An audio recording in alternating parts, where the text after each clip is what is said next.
العالمین والصلاة والسلام علی سید الانبیاء والمرسلین اما بعد فاعوذ باللہ من الشیطان الرجیم بسم اللہ الرحمن الرحیم۔ الحمدللہ الہادی پروگرام میں تیمم کے بارے میں جو آیت نازل ہوئی ہے اس پر ہم کلام کر رہے تھے کہ اللہ تعالیٰ نے ارشاد فرمایا، اور اگر تم، یہ سورہ نساء کی آیت نمبر 43 ہے کہ وَإِن كُنتُم مَرْضَىٰ، اور اگر تم مریض ہو، او علی سفر، یا سفر میں ہو، او جاء احد منکم من الغائط، یا تم میں سے کوئی ایک قضاء حاجت سے فارغ ہو کر آئے، او لامستم النساء، یا تم نے عورتوں سے جسمانی تعلق قائم کیا ہو، فلن تجدوا ماء، پھر تم پانی نہ پاؤ، فتیمموا صعیدا طیبا، تو تم پاک مٹی سے تیمم کرو۔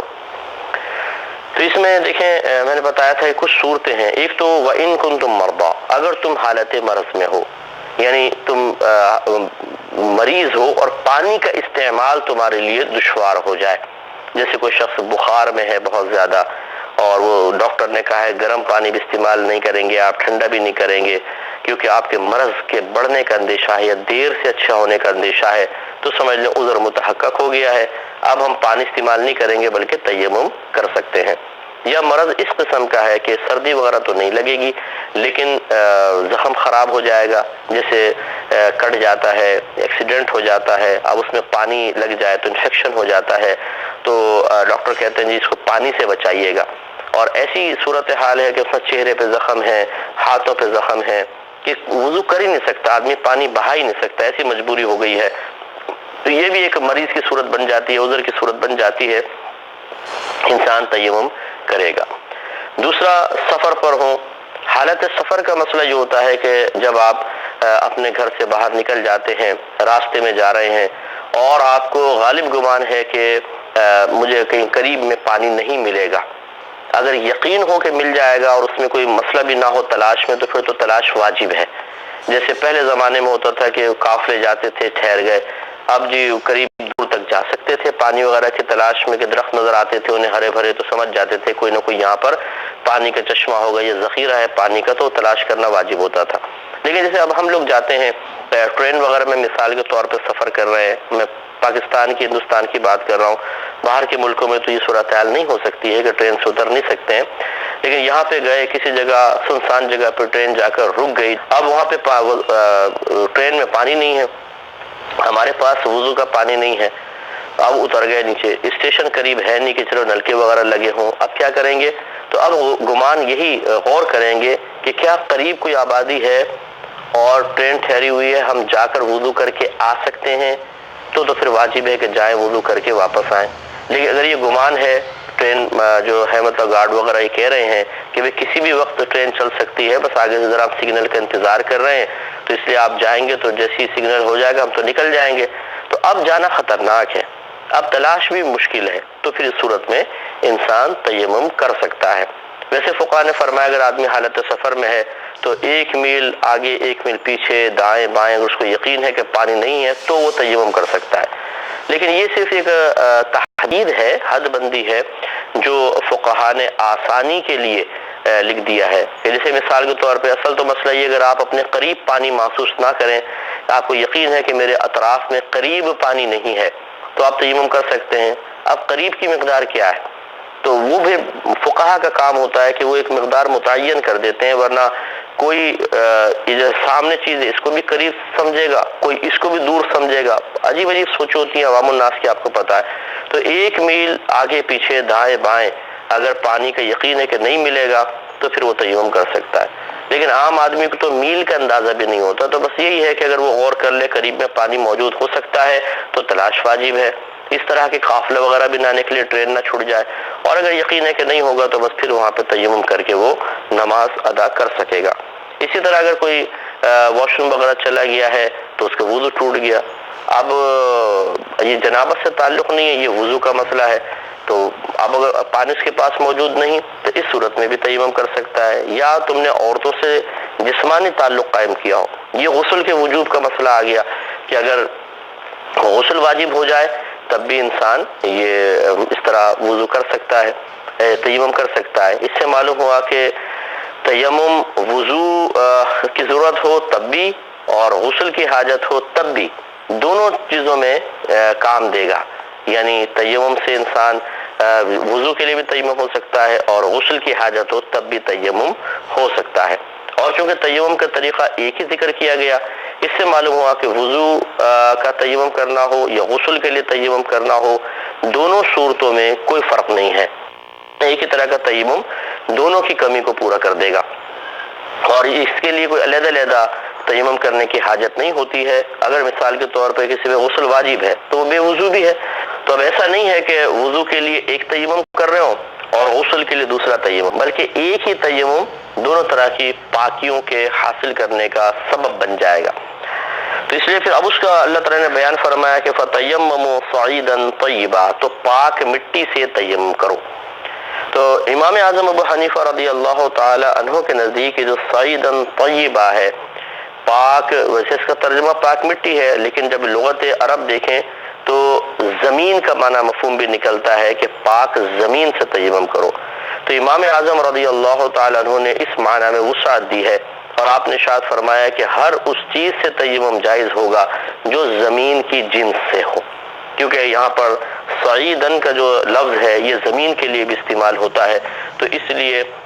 زمین کی جنس سے جو بھی شے ہوگی اس سے آپ تیمم کر سکتے ہیں۔ تو اب زمین کی جنس سے کون سی چیزیں ہوتی ہیں، اس کی شناخت اور پہچان کیسے ہوگی، اس کا ضابطہ قاعدہ فقہا نے لکھا کہ اگر آپ کسی چیز کو برتن میں ڈال کر اس کو گرم کریں، نہ وہ جلے اور نہ پگھلے، تو سمجھ لیں وہ زمین کی جنس سے ہے۔ جیسے ریت ڈال لیں، آپ مٹی ڈال لیں، پتھر ڈال لیں اور ان کو خوب گرم کریں، کیا جلیں گے؟ نہیں۔ چونے کو ڈال لیں، کیا جلے گا؟ نہیں۔ تو ان چیزوں سے تیمم ہو سکتا ہے۔ بلکہ امام اعظم ابو حنیفہ رضی اللہ تعالیٰ عنہ ارشاد فرماتے ہیں کہ اگر کوئی پتھر سے تیمم کرے تو اس پہ گرد و غبار کا ہونا بھی ضروری نہیں ہے، کیونکہ پتھر زمین کی جنس سے ہے اور زمین سے ہی تیمم کرنے کا حکم ہے۔ تو اب اس پہ گرد و غبار نہیں بھی ہے تو اس سے تیمم ہو سکے گا۔ مثال کے طور پہ ایک چکنا پتھر ہے آپ کے پاس، بڑا چکنا سا، کوئی اس پہ مٹی نہیں ہے، آپ اس پہ ہاتھ پھیر کے تیمم کر سکتے ہیں، اس لیے کہ وہ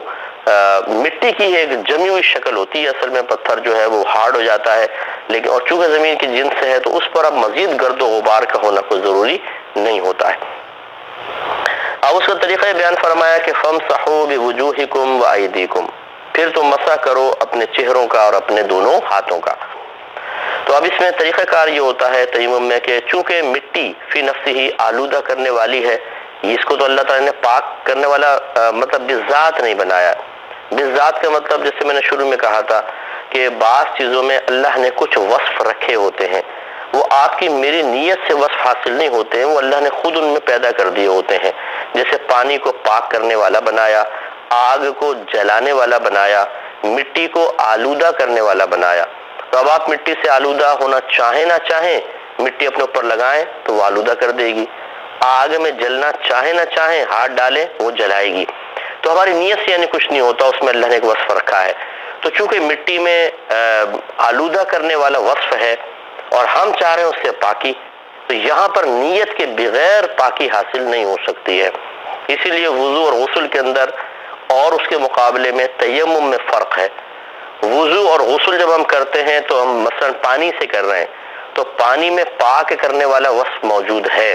آپ اور میں نیت کریں نہ کریں وہ پاک کر دے گا،